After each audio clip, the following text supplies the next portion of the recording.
ना हनी ना ट्रॅप, पुरावे नाही, तक्रार नाही. नानाभाऊ बॉम्ब घेऊन आले पण तो आमच्यापर्यंत आला नाही. हनी ट्रॅप प्रकरण मुख्यमंत्र्यांनी नाकारलं.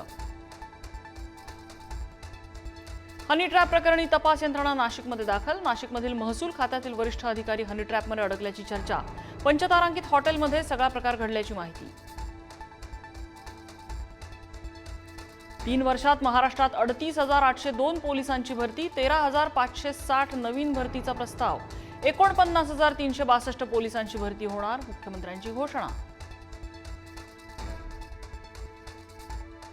राडा प्रकरणातील सर्जेराव टकलेवर 6 गुन्हे, नितीन देशमुखवर 8 गुन्हे. असे गुन्हेगार विधान भवनात येतात कसे? फडणवीसांचा सवाल.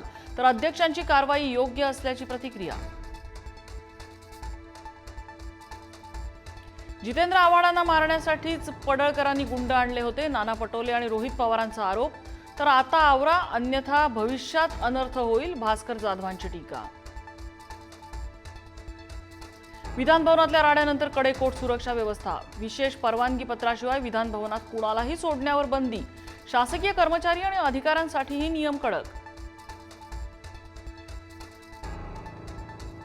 महाराष्ट्राची काय अवस्था झाली आहे? कुणाच्या हाती राज्य दिलंय? विधान भवनातल्या राड्यावरून राज ठाकरेंचा संताप. मराठी अमराठी वादाच्या पार्श्वभूमीवर मनसे अध्यक्ष राज ठाकरे आज मीरा भाईंदरमध्ये जाणार.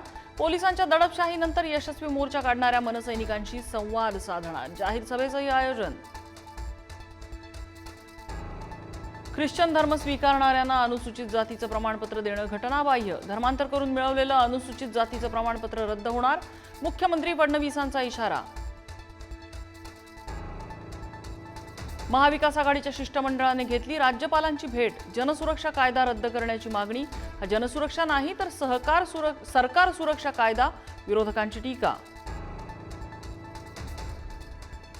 आशिष शेलारांकडून विधानसभेत भास्कर जाधवांच्या हातवाऱ्यांचा मुद्दा उपस्थित.